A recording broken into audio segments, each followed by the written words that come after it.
네, 오늘 하나님의 말씀 우리가 먼저 봉독하도록 하겠습니다.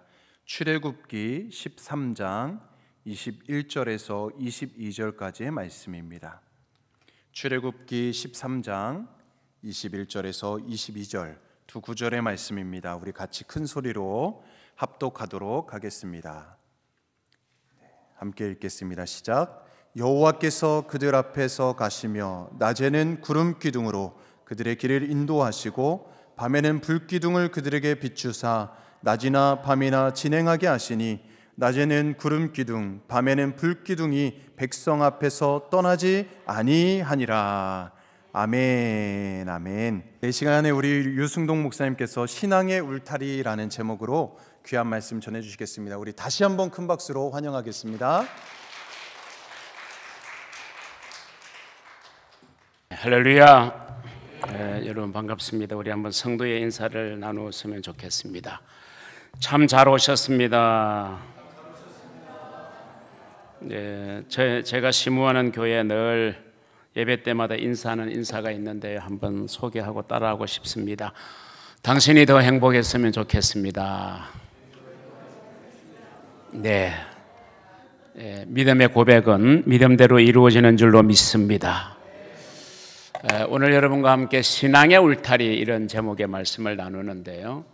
우리 뉴욕 성결교회 그러면 참 미주 성결교회를 대표하는 교회 중에 하나다 이런 생각들을 우리 한국에서는 하고 있습니다.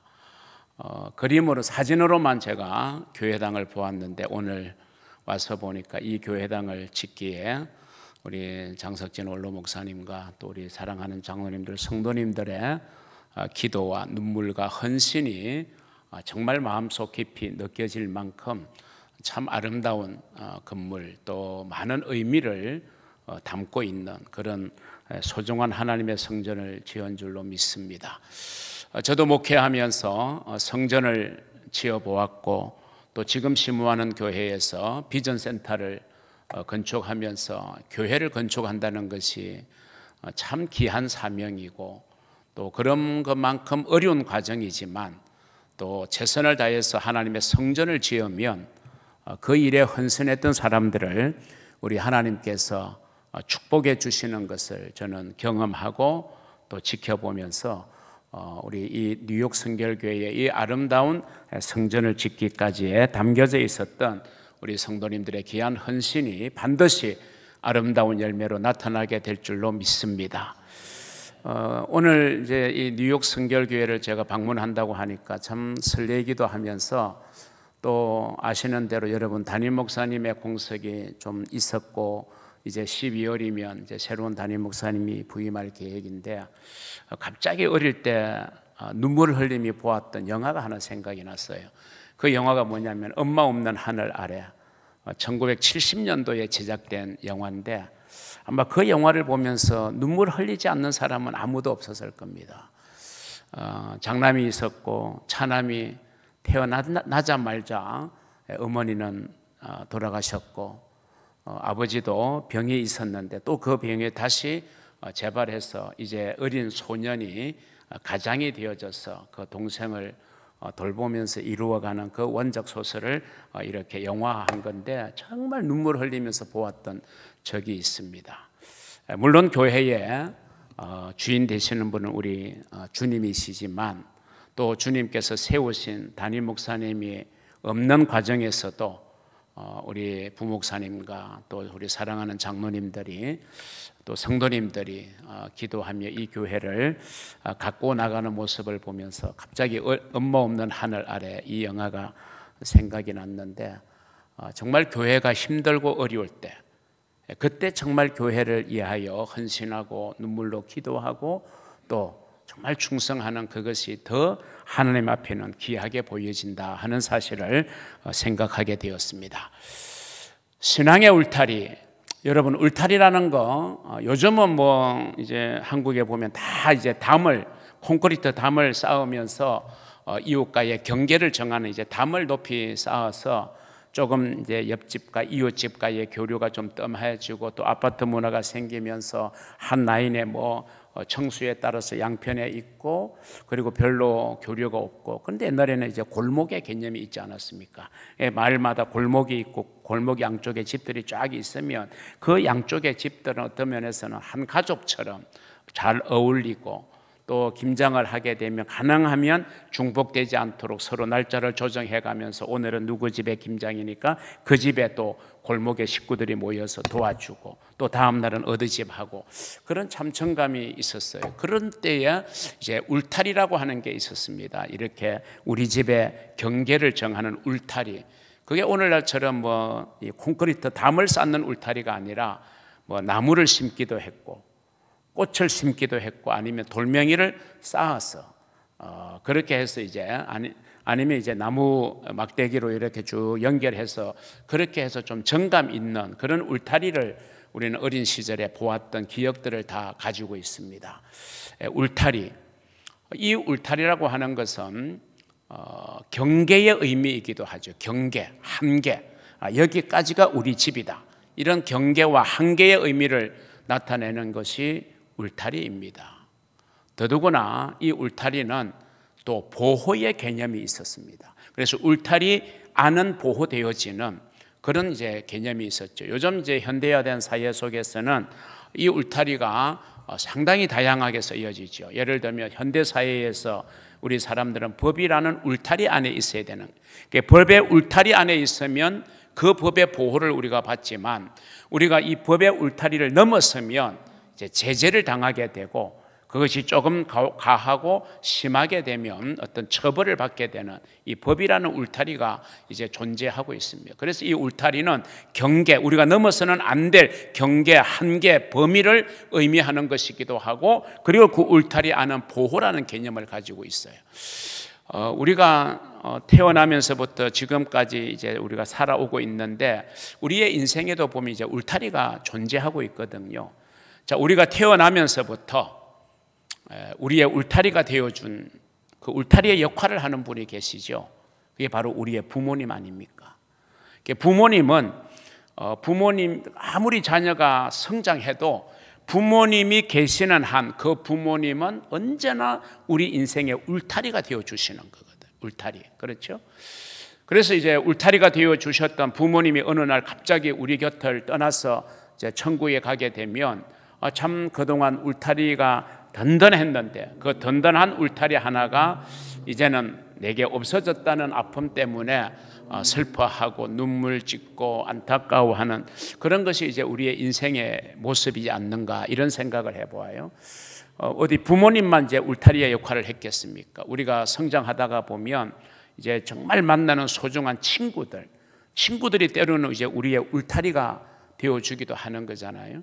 그리고 장성하여 결혼하면 남편은 아내가 울타리가 되어주고, 또 아내는 남편이 그 아내의 울타리의 역할을 해주게 되는 그런 경우, 또 뭐 직장에서 만나게 되는 직장의 동료가 서로 간에 울타리 역할을 해주기도 하고, 또 이제 여러분이 이제 이민 사회에서 생활하면서 만나게 되는 나보다 먼저 이민 와서 정착했던 사람들이 이제 갓 이민 온 사람들에게 또 울타리의 역할을 해주는 경우도 많고, 또 사실 이제 이민 사회에서 보면 이미 정착하고 있는 교회가 이민을 새롭게 온 사람들에게는 또 소중한 정말 울타리의 역할을 해주는 경우가 참 많았고, 오늘 우리 장로님들하고 잠깐 시간을 가졌는데 아까 장로님들의 대화 속에서 사모님 이름을 제가 언뜻 들었는데 김송자 사모님 맞습니까?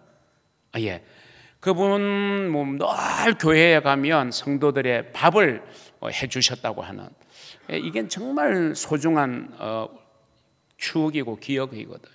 그게 어떤 면에서 참 힘든 이민 사회에서 또 교회에 오면은 사모님의 그 따뜻한 밥, 사랑이 또 울타리가 되어주기도 하면서, 그래서 그런 모든 요소들이 작용해서 결국 교회 공동체가 이제 형성이 되고 이루어지게 되는 거거든요. 그런 면에서 교회 공동체가 참 우리에게 소중한 울타리의 역할을 해줬던 것이 우리 성도들에게는 잊을 수 없는 추억이죠. 그래서 참 교회가 우리에게는 마음 따뜻해지고 소중한 그런 울타리가 되어 왔던 것, 이런 모든 것들이 이제 우리가 인생을 살아감에 있어서 이제 울타리가 되어줬죠.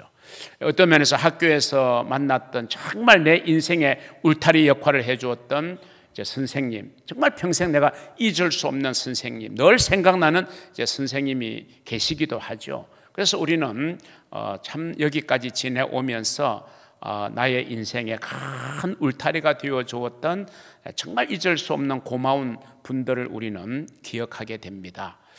자, 이와 같이 우리의 신앙에도, 우리가 신앙생활을 해 나가는 데 있어서도 우리에게는 분명히 울타리가 있지 않을까, 저는 그런 생각을 해보면서 오늘 저와 여러분 짧은 시간이지만 신앙의 울타리라고 하는 이런 제목에서 과연 무엇이 우리에게 신앙의 울타리일까, 이 문제를 한번 생각해 보는데요. 우리는 구원받은 하나님의 자녀고, 그리고 우리는 이제 영원한 하나님의 나라, 오늘도 찬송했죠. 나 가나안 땅 귀한 성에 들어가려고. 우리는 영원한 하나님의 나라를 본향으로 생각하고 달려가고 있는 믿음의 경주자요 순례자잖아요. 그런 이제 우리들이 영원한 하나님의 나라를 이제 바라보면서 참, 그러나 그 나라에 이르는 이 세상의 삶은 어떻게 보면은 광야와 같은 삶이고 바다를 항해하는 것과 같은 삶이죠. 잔잔한 파도가 일 때도 있지만 아주 노한 풍랑이 일어나는 바다가 있는 것처럼, 그렇게 우리의 삶은 여러 가지의 굴곡이 함께 어우러지면서 살아갈 수밖에 없는 것, 그것이 우리의 인생이라고 놓고 볼 때 그것을 가장 잘 보여주고 있는 사건이 저는 이제 출애굽 사건, 그리고 광야 생활의 40년, 그리고 하나님의 약속의 땅인 젖과 꿀이 흐르는 가나안 땅을 들어가는 이 이스라엘 백성들의 출애굽과 광야 생활과 가나안을 정복하고 정착해가는 이 일련의 과정을 통해서 보면 우리 인생, 우리 신앙의 한 과정을 보여주고 있는 그런 의미라고 저는 생각하면서, 과연 이 출애굽하여 그리고 광야 생활을 통해서 하나님의 약속의 땅에 들어가기까지의 그 과정 속에 이스라엘 백성들에게 울타리의 역할을 해주었던 것이 무엇일까? 이걸 한번 우리가 생각해 보면 우리가 한 사람의 그리스도인으로서 영원한 하나님의 나라를 바라보고 살아감에 있어서 내 신앙의 울타리가 무엇이어야 되는지를 우리는 명확하게 발견하게 됩니다. 첫 번째, 신앙의 울타리가 있습니다. 그것은 잘 아시는 대로 하나님이라는 울타리, 그 안에 우리가 거하여야 한다라고 하는 것입니다.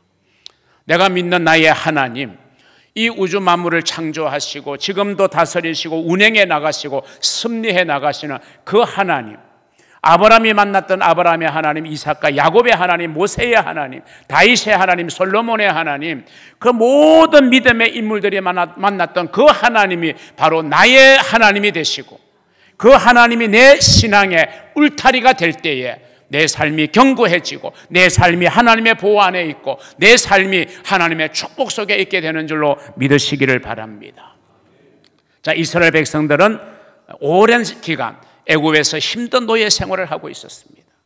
그래도 요셉을 알고 있는 애굽 왕 바로가 세워지 있을 때는 그래도 이스라엘 백성들이 걱정하지 않았는데, 시간이 점점 흘러가서 이제 요셉을 알지 못하는 후대의 사람들이 애굽의 왕이 되었을 때, 바로라는 건 어느 한 특정한 사람을 말하는 게 아니라 애굽 왕을 지칭하는 말이 이제 바로이니까, 이 애굽 왕 바로가 요셉을 알지 못했던 바로가 있을 때는 이제 이스라엘 백성들이 그 이전처럼 그렇게 편안하지를 않았어요. 그러면서 이스라엘 백성들은 점점 숫자가 늘어나고, 그것을 지켜보던 애굽 왕 바로는 이제 점점 두려움이 느끼게 되는 거예요. 저렇게 이스라엘 자손을 번성하여서 이렇게 많아지는데 결국 저들이 나중에는 우리를 대항하면 어떻게 할까, 이런 이제 불안한 마음이 있는 거예요. 그래서 애굽 왕 바로가 이제 어떤 정책을 하나 지시하는데, 그게 뭐냐면 히브리 여인이 남자아이를 태어나게 하거든 그 자리에서 다 죽이라고 산파에게 명령을 하게 되는 남아 사륙 정책을 이제 선포하게 됩니다. 근데 그것도 불안해가지고 이제는 평소에 주던 일의 일감을 2배로 늘려가지고 동일한 시간대에 동일한 날짜에 2배의 일을 하도록 했으니까 얼마나 이스라엘 백성들이 고역에 시달렸겠어요. 그게 이제 그들이 하나님 앞에 부르짖습니다. 하나님께서 이스라엘 백성들의 부르짖음을 들으시고 야 이제 내가 이스라엘 백성들을 애굽에서 나오게 해야 되겠다. 그게 이제 출애굽 아닙니까? 우리로 영적으로 말하면 우리가 구원받은 사건을 의미하거든요. 그래서 하나님께서 이스라엘 백성들을 이제 애굽에서 나오게 하기 위해서 이제 모세라는 지도자를 세우게 됩니다. 그 모세가 이제 연단받고 훈련되어져서 이스라엘 백성들을 이끌어낼 이제 지도자로 세움을 받는데 이제 그 애굽왕 바로가 쉽게 이스라엘 백성들을 놓아주지를 않아요. 그래서 하나님께서는 이제 애굽 진영에 이제 재앙을 내리게 되는 거죠. 그게 이제 출애굽기에 보면 10가지의 재앙으로 나오고 있습니다. 그 하나하나의 재앙이 강도가 더해갈 때마다 이스라엘 백성들이 거하고 있었던 애굽 진영은 상당히 이제 어려움을 당하게 되죠.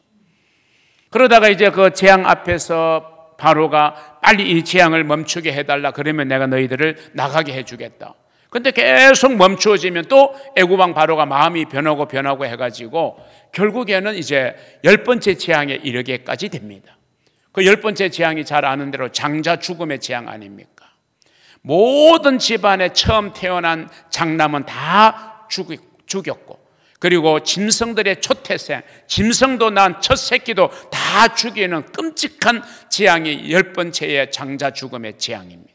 자, 이 죽음의 재앙을 예비하신 하나님께서 한 가지 모세를 통해서 이스라엘 백성들에게 지시를 합니다. 야, 오늘부터 이제 양을 잡아서 그 피를 이스라엘 백성들이 거하는 집의 문설주에 발라라.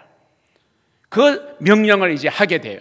그래서 모세는 하나님의 명령을 백성들에 전하게 되고 그래서 이스라엘 백성들은 모세의 말에 순종하여 양을 잡아서 그 피를 이제 문설주에 바르게 되는 거예요. 드디어 이제 밤에 죽음의 사자가 애굽에 이제 임하게 됩니다. 그래서 애굽 사람들의 진영에는 죽음의 재앙이 다 임하게 돼요. 장자 죽음, 초태생의 죽음이 다 임하게 되는데 모세의 지시대로 양의 피를 문설주에 발랐던 이스라엘 백성들이 거하는 집에는 재앙이 들어가지를 못하는 거예요. 그래서 넘어가는 거죠.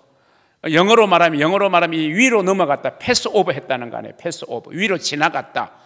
그런데 이 유월절이라고 하는 것이 바로 이 패스오버입니다. 영어로. 죽음의 사자가 이스라엘 백성들의 집 안으로 들어가지 못하고 양의 피가 문설주에 발라져 있는 걸 증거로 해서 죽음의 사자가 지붕 위로 지나갔다, 패스했다. 그걸 유월이라고 그럽니다. 월이라는 건 이제 넘어서는 거잖아요. 월담, 담을 넘어가는 거고 월권, 고난을 넘어서는 거고 죽음의 사자가 이스라엘 백성들의 집 안에는 들어가지 못하고 그 이스라엘 집을 위로 지나갔다. 그걸 기념하는 게 이제 유월절입니다. 이게 이스라엘 백성들이 정말 평생 동안 지켜야 될 3가지 절기 중에서 가장 첫 번째 중심되는 절기가 유월절입니다. 하나님의 은혜로 구원받은 사실. 자, 이런 10가지의 재앙을 통해서 명확하게 우리가 기억해야 될 게 있어요.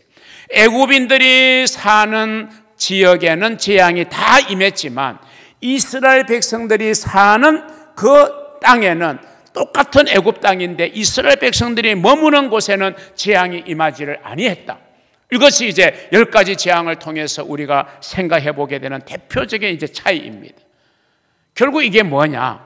하나님이라는 울타리 안에 거하고 있는 이스라엘 백성들은 하나님이 지켜주셨던 거예요. 그런데 하나님이 정해놓은 이 영역을 넘어선 이 울타리 바깥에 있는 애굽인의 사람들에게는 재앙이 무참히 임하게 되었다라고 하는 것입니다. 이 사건을 통해서 우리에게 주는 영적인 의미가 바로 그겁니다. 우리가 무슨 일이 있어도 어떤 어려움이 있어도 무슨 환난 시험을 당해도 어떤 시련 풍파가 우리에게 몰려온다 할지라도 우리가 하나님 안에 머물고 있으면 하나님이라는 울타리 안에 거하고 있으면 하나님의 보호가 있고 하나님의 지키심이 있고 하나님의 인도하심이 있는 줄로 믿으시기를 주의 이름으로 축원합니다. 그러나 여러분 아무리 내가 직분을 가지고 아무리 내 신앙의 연수가 있었다 할지라도 내가 하나님이라는 울타리를 벗어나 있으면요 하나님도 어떻게 할 수 없는 거예요. 아무리 이스라엘 백성들의 집이었지만 하나님의 말씀에 불순종하여 양의 피를 문설주에 바르지 아니했다면 비록 이스라엘 백성의 집이라도 죽음의 사자는 들어갈 수밖에 없는 것이요. 우리는 여기에서 하나님이라는 것이 내 신앙의 울타리가 되어야 된다. 내가 아무리 넘고 싶어도 넘어설 수 없는 마지노선이 뭡니까? 하나님이라는 거예요. 무슨 내가 시험을 당하고 어떤 어려움이 있고 내가 무슨 억울한 일을 당해도 우리가 적어도 하나님이라는 이 마지노선은 우리가 넘어서는 것은 이거는 불행을 자초하는 일이에요. 하나님이 우리의 신앙의 울타리라는 사실을 여러분 꼭 기억하시기를 주의 이름으로 축원합니다.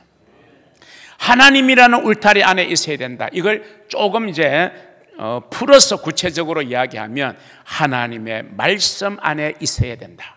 하나님의 말씀 안에서 하나님의 말씀에 순종할 때 하나님의 지키심이 있다는 사실을 여러분 믿으시기를 주의 이름으로 축원합니다.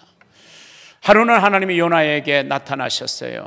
요나야, 내가 너를 저 큰 성읍 니느웨로 가서 회개의 복음을 전하기를 원한다. 니느웨에 가서 복음을 전해라. 이게 하나님이 요나에게 주신 명령이었습니다. 그러면 당연히 요나는 선지자니까 당연히 그 말씀 안에 거해야 되죠. 그런데 요나의 마음속에 복음을 전해라, 여기에는 불순종하고 싶은 마음이 없었어요. 그런데 뭐가 마음에 걸렸느냐? 하나님이 지적해 준 도시 니느웨가 마음에 걸렸던 거예요. 왜 니느웨에 가기 싫어했을까? 복음을 전하라고 하는 하나님의 명령에는 불순종할 마음이 전혀 없어요. 거기에는 순종하고 싶은데 니느웨에 가서 복음을 전하라, 여기에는 좀 마음이 꺼림칙하고 얼른 거기에 순응할 수가 없어요.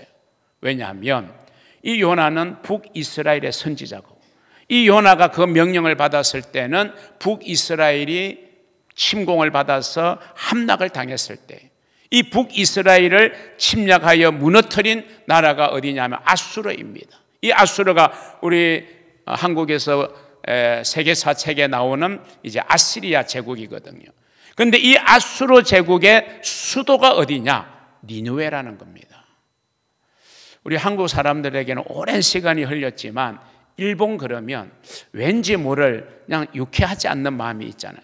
그래서 한국하고 일본하고 축구하면 다른 나라한테 지도 좀 서운한데, 근데 일본한테 지면은 그 서운함이 뭐 몇 배가 되는 것 같아요. 그래서 다른 나라는 몰라도 일본하고 붙을 때는 이겨야 된다. 이게 이제 우리 대한민국 사람들 속에 있는 오랜 시간 동안 남아있는 정서 아닙니까? 그만큼 이제 우리를 압제했고, 우리를 힘들게 했고, 우리를 못 살게 굴었고, 찬탈해갖고, 이런 뭐 이렇게 일들을 우리가 겪었기 때문에 이제 일본에 대한 감정이 여전히 우리 민족에게는 남아있는 그런 부분을 생각한다면 이 요나는 지금 자기가 눈앞에서 목격한 거 아닙니까? 아수르에게 우리나라가 멸망당했다. 그런데 그 성경이 보면 아수르가 얼마나 악독하고 포악하고 강포한 민족인지 설명이 되어져 있거든요. 그런 아수르의 수도, 심장부가 니느웨 아닙니까? 그러면 요나가 생각할 때 우리나라를 멸망시키는 원수국가의 수도에 가서 하나님의 구원을 선포해? 이게 영 마음에 안 내키는 거예요. 거기다가 그 아수르 사람들의 강팍함, 강포성을 알기 때문에 내가 거기 가서 회개를 선포하면 나에게 어떤 해를 가하지 아니할까라고 하는 그런 두려움도 요나에게는 있었을 겁니다.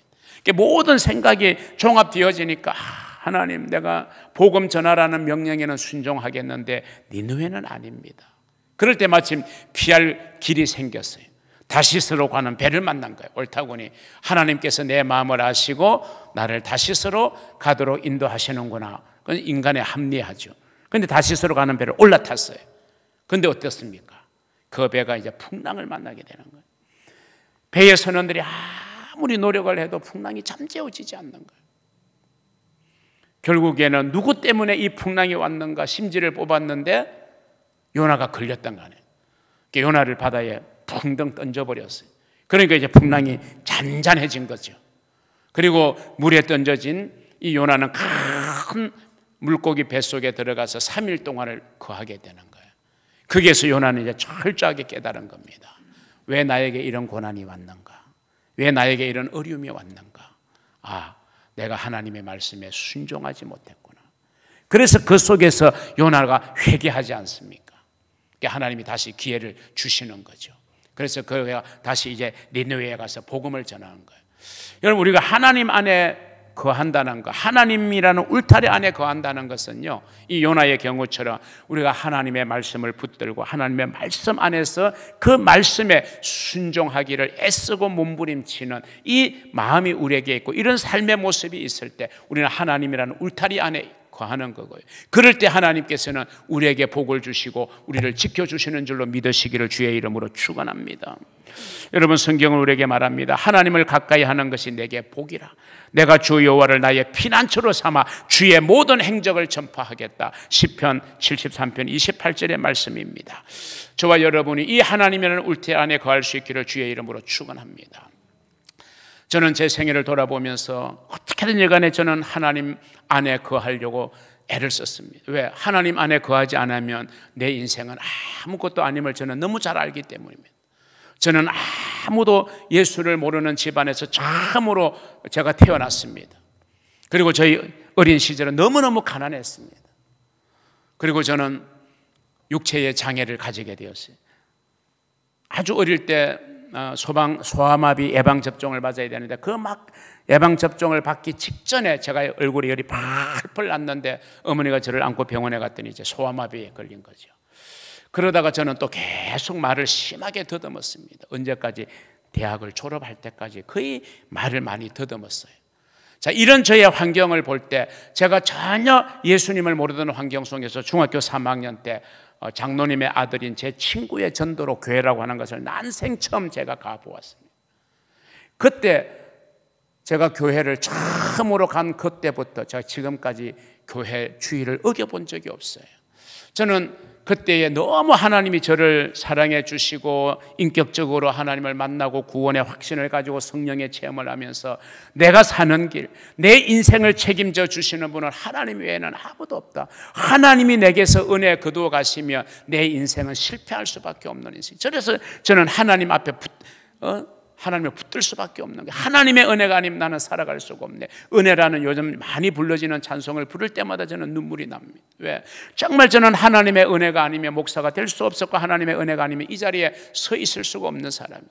그래서 저는 이 하나님이라는 울타리, 하나님의 말씀의 울타리 안에 거하기 위해서, 하나님의 은혜의 울타리 안에 거하기 위해서 얼마나 몸부림치고 몸부림치는지 몰라요. 제가 중학교 3학년 때 처음 신앙생활을 시작했는데, 제가 정말 고등학교 1학년 성탄절 예배 때에 나는 주의 종이 되겠습니다, 하나님 앞에 서운 예물을 드릴 만큼 그렇게 저는 교회 나가자마자 은혜를 체험하고 너무너무 저를 구원해 주시고 하나님의 자녀로 삼아 주신 그 예수님의 은혜가 너무 고마워가지고 어린 생각에 내가 하나님이 이렇게 나를 사랑해 주셨는데 내가 무엇을 통해서 그 사랑을 보답할까 하는데 덜컥 제 마음속에 내가 목사가 되어야 되겠다, 이런 생각이 나는 거예요. 목사가 뭔지도 모르죠. 아무도 안 믿는 집안에서 태어나가지고 제가 제 1호 신자가 되었으니까요. 목사가 뭔지 알겠어요? 근데 제 마음속에 은혜를 받고 보니까 내가 무엇을 통해서 하나님 앞에 정말 사랑을 보답할까 하다가 목사가 되어야 되겠다.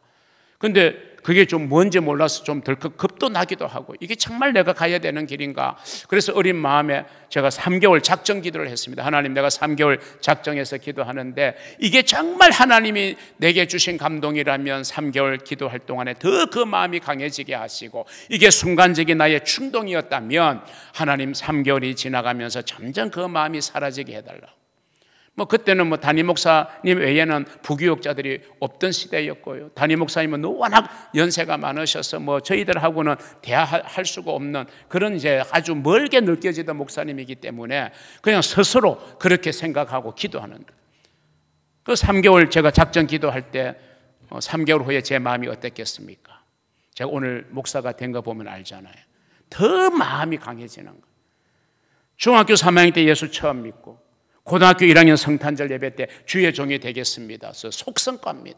그래서 저는 하나님의 은혜가 아니면 나는 쓸 수가 없다, 이런 마음에서 얼마나 하나님 앞에 부르짖고 기도하고 성경 읽으면서 그렇게 학생 시절을 보냈는지 모릅니다. 그래서 하나님이 저에게 참 많은 은혜를 주신 것 같고요.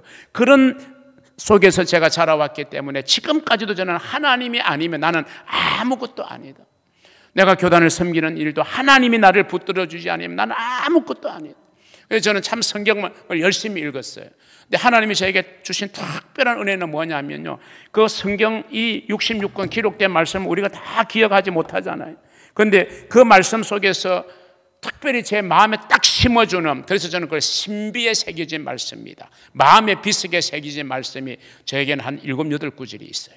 그게 가만히 생각해 보면 제 신앙생활, 또 일반 대학을 다니면서 또 대학을 졸업하면서 신대원 가서 목회자가 되고 오늘까지 이럴 때까지 순간순간의 어떤 위기 파고 때마다 그 제 마음에 새겨진 말씀이 그 순간순간을 이겨내게 했던 딱 말씀이었음을 저는 생각하면서 너무 하나님의 은혜가 놀라운, 그래서 저는 하나님의 말씀이 얼마나 제 인생에 소중하다는 걸 저는 철저하게 빼깊게 느끼고 있습니다. 그래서 오늘날 현대인들은 정말 하나님의 말씀을 너무 등한시하고 멀리하고 소홀히 하고 있습니다. 우리가 하나님의 말씀을 부지런히 읽어야 됩니다. 하나님의 말씀을 읽어야 우리의 신앙이 유지될 수 있는 거예요. 하나님이 저한테 주신 제일 첫 번째 말씀이 요한복음 말씀인데요, 이런 말씀이에요. 내가 너를 고아처럼 버려두지 않고 내가 세상 끝날까지 너와 항상 함께 있을 것이다. 저는 그 말씀이 너무너무 은혜가 되었어요.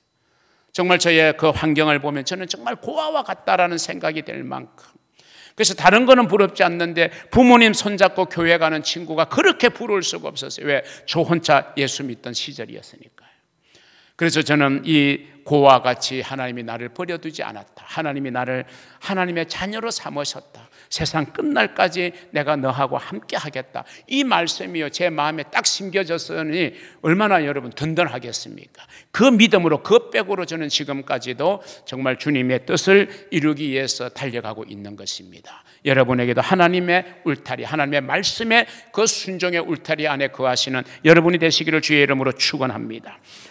제가 9시에나 맞춰질 테니까요, 너무 염려하지 마시고 두 번째 울타리가 있습니다. 한번 따라합니다. 감사의 울타리.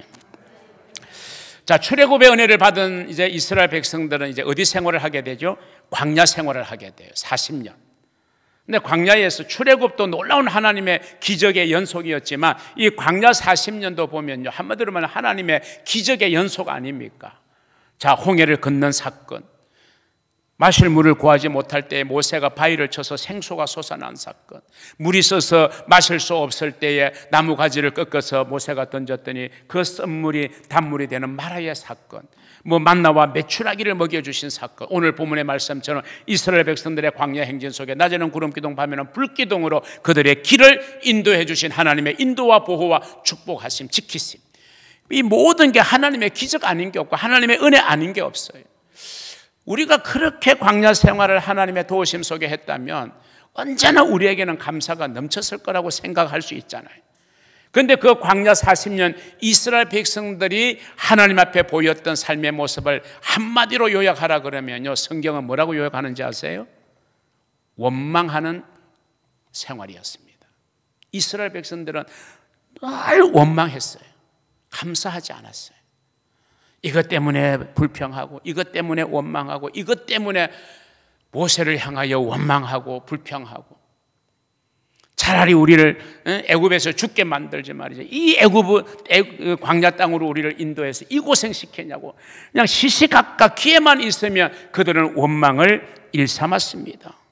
여러분, 이스라엘 백성들의 원망하는 모습, 모세와 아론을 원망한 거지만 그건 하나님을 향한 원망과 똑같은 것이에요.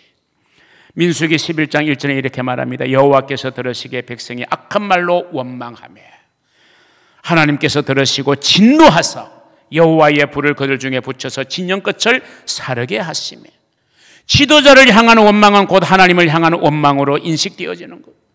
하나님을 향하여 원망하니까 하나님께서 원망하는 그들에게 진노를 불러 일으켰다는 거예요. 여러분, 우리가 하나님 앞에 늘 감사해야 되잖아요. 너희는 범사에 감사하라. 이것이 그리스도 예수 안에서 너희를 향하신 하나님의 뜻이다. 그런데 우리는 참 원망을 많이 해요. 우리가 좀 원망하는 모습을 보이고 불평하는 모습이 우리에게는 없을 수가 없겠죠. 우리는 연약하니까. 그러나 그것을 우리는 이내 깨닫고 하나님 원망했음을, 불평했음을 회개하고 다시 우리가 감사의 자리로 돌아오면 되는 거예요. 그러면 하나님이 우리를 인내하시고 기다려 주시거든요. 그런데 하나님이 아무리 기다리고 인내하시지만요, 하나님의 기다림과 인내에도 한계가 있다는 거예요. 자, 민수기 14장 27절을 봅니다. 나를 원망하는 이 악한 회중에게 내가 어느 때까지 참아야 하겠느냐. 하나님의 참으심에도 한계가 있다는 거예요. 그들이 나를 원망하는 말을 내가 들었는데 어느 때까지 내가 이스라엘 백성들의 원망을 참아줘야 되겠느냐. 그 다음에 제가 가장 마음에 새기고 두려워하는, 목회자로서 정말 두려워하는 말씀이 민수기 14장 28절이에요. 내가 나의 삶을 두고 맹세하노니 너희 말이 내 귀에 들린 그대로 내가 행할 것이다. 저는 이 말씀을 한 사람의 목사로서 정말 저는 가슴 깊이 받아들이고 있습니다. 우리가 하나님 앞에 어떤 말을 들리게 하는가? 그러면 너희 말이 내 귀에 들린 그대로 행하게. 우리가 죽겠다. 우리는 가나안 땅을 들어갈 수 없다. 그 땅은 너무 강대하다. 스스로 우리가 생각해도 그들은 거대한 장군인데 우리는 스스로 생각할 때 메뚜기와 같다. 우리는 그 땅을 차지하지 못한다. 너희 말이 내 귀에 들린 그대로 내가 시행한다. 그들이 하나님 앞에 원망하고 불평했던 그대로 아무도 이스라엘 백성들은 가나안 땅에 못 들어갔던 거예요. 출애굽할 때 20세 이상 된 남자들, 오직 여호수아와 갈렙 두 사람만 빼놓고. 왜? 그들은 뭐라고 고백했습니까? 아닙니다. 하나님이 그 땅을 우리에게 허락하셨습니다. 우리는 그 땅을 들어갈 수 있습니다. 그들은 우리의 밥입니다. 이렇게 긍정적인 이야기를 하나님께 들리게 했던 여호수아와 갈렙은 이스라엘 백성들이 아무도 못 들어갔지만 가나안 땅을 들어가게 되었잖아요. 그런 면에서 우리의 말은 참 소중합니다. 성경은 말합니다. 감사와 불평은요 엄청난 차이가 있습니다. 죄송합니다. 천국과 지옥의 차이가 뭔지 아세요? 천국은 감사가 있는 곳입니다. 감사가 있는 가정 천국이 이루어져요. 성도들이 감사가 있는 교회 천국이 됩니다. 천국은 감사가 넘치는 거예요. 그런데 지옥은 어떤 곳인지 아세요? 원망, 불평이 넘치는 곳이에요. 여러분, 감사의 울타리를 넘어서면 안 됩니다. 골로새서 3장 15절은 말합니다. 그리스도의 평강이 너희의 마음을 주장하게 하라. 너희가 평강을 위하여 한 몸으로 부르심을 받았나니 또한 너희는 감사하는 자가 되라. 여러분, 아무리 힘들어도, 아무리 풍랑을 내가 만나도 여러분 감사를 잃지 마세요. 주님만 계시면 풍랑도 잠재워집니다. 주님만 계시면 태산 같은 문제도 그 주님이 해결해 주시는 거예요. 우리의 원망과 불평의 문제를 해결하지 않습니다. 우리의 걱정, 근심, 염려가 문제를 해결하지 않아요. 감사하면 됩니다. 여러분, 감사하는 자의 삶을 살아가고 감사의 울타리를 벗어나지 않기를 주의 이름으로 축원합니다. 마지막 세 번째 울타리가 있습니다. 그게 뭐냐 하면요, 신앙 공동체의 울타리입니다. 즉 교회라는 것이 우리의 울타리가 되어야 돼요. 여러분, 교회를 쉽게 생각하는 사람은 절대로 하나님의 복을 못 받습니다. 교회라는 이 공동체는요 정말 내 인생의 울타리가 되어야 돼요. 내 신앙의 울타리가 되어야 됩니다. 그러면요 하나님께서 교회를 소중하게 여기는 사람 반드시 하나님이 복을 주시게 되어 있습니다. 그게 뭐냐? 자, 출애굽한 이스라엘 백성들에게 말씀을 주셨잖아요. 그 말씀을 붙들어야 되거든요. 그리고는 뭘 주셨어요? 성막을 지으라고 하셨어요. 이 성막이 하나님의 집 아닙니까? 하나님의 임재가 있고 하나님의 영광이 있고 하나님의 말씀이 보관되고 있는 그 성막. 그래서 하나님은 성막을 얼마나 소중하게 여기느냐 하면요, 구체적인 치수도 다 정해주시고 그 성막의 구조도 정해주시고 또 성막의 위치를 정해주시고 그리고 성막을 3등분하여서 지성소, 성소, 그 다음에 성소들 다 이렇게 구분을 해 주시는 거예요. 그리고 울타리를 딱 치게 만들었잖아요. 그래서 성막이 완성되는 거예요. 이스라엘 백성들이 이 성막을 먼저 설치하고 이 성막을 중앙에 놓고 동서남북 사방에 세 지파씩 12지파가 진을 치게 되는 거예요. 또 하나님이 이동하라 그러면 또 이동하잖아요. 그러면 또 이동해서 이 성막을 거두어 가지고 또 어디에다 구름기둥 불기둥이 딱 멈춰서면 그곳에 하나님이 이곳에 진영을 쳐라 하는 의미니까 그곳에 또 성막을 만들어 놓고 그 다음에 동서남북에 세 지파씩 12지파가 있는, 어느 쪽에 위치한 지파의 백성이든 눈을 가운데로 들면 거기에는 하나님의 임재가 있는 성막이 보이는 거예요. 이 말은 무슨 말입니까? 하나님의 구원받은 공동체는 언제나 교회 중심으로 살아야 된다. 언제나 교회를 바라보며 살아야 된다. 교회가 내 신앙의 중심이 되어야 된다. 우리가 골로새서를 읽어보면 이 교회가 얼마나 우리에게 소중하고 이 교회를 위한 우리의 자세가 어떻게 해야 되는지가 잘 나옵니다. 결론적으로 말하면요, 교회와 모든 걸 함께 하라는 거예요. 기쁨도 함께 하지만 괴로움도 고난도 어떤 사명에 또 부담도 다 모든 것을 교회와 함께 하겠다는 각오와 다짐. 여러분, 교회는 세 종류가 있습니다. 첫째는 하나님의 교회입니다. 우리는 하나님의 교회니까 교회 앞에는 순종하는 마음을 가져야 돼요. 두 번째, 교회는 우리 모두의 교회입니다. 그래서 서로 협동하는 겁니다. 세 번째, 교회는 내 교회입니다. 책임감을 가지라는 이야기죠. 순종하고 협력하고 그러면서 누군가가 해주겠지가 아니라 나에게 보여주시고 내 마음에 감동되시고 기억나게 하고 생각나게 하면, 아, 하나님 나를 통해서 그 일을 이루시라는 뜻인 줄 알고 우리가 책임 있게 교회를 섬겨나가면요, 그 사람은 반드시 본인도 잘 되지만 자자손손 잘 되게 되는 축복이 있을 줄로 믿습니다. 말씀을 맺습니다. 오늘 이스라엘 백성들, 구원받은 저와 여러분, 하나님께서 낮에는 구름기둥, 밤에는 불기둥으로 우리의 길을 인도하시고 때로는 어둠에 있을 때 우리를 비추어 주시는 이 하나님의 사랑을 여러분 꼭 기억하시기를 바랍니다. 저는 구름기둥과 불기둥을 한마디로 하나님의 사랑이라고 생각합니다. 하나님의 사랑은 두 가지입니다. 낮에는 구름기둥, 밤에는 불기둥, 낮과 밤을 합치면 하루가 됩니다. 다시 말하면 하나님의 사랑은 언제나의 사랑이에요. 사람의 사랑은 제한이 있고 사람의 사랑은 조건에 따라서 좀 변하기도 하고 달라지지만 우리 하나님께서 저와 여러분을 향한 사랑은 언제나의 사랑이에요. 낮과 밤 하루 온종일 우리를 인도하시고 지키시고 보호하시는 언제나의 사랑. 두 번째, 하나님의 사랑은 알맞는 사랑입니다. 낮에는 불기둥, 밤에는 구름기둥 했다 그러면 얼마나 이스라엘 백성들이 불편했겠어요.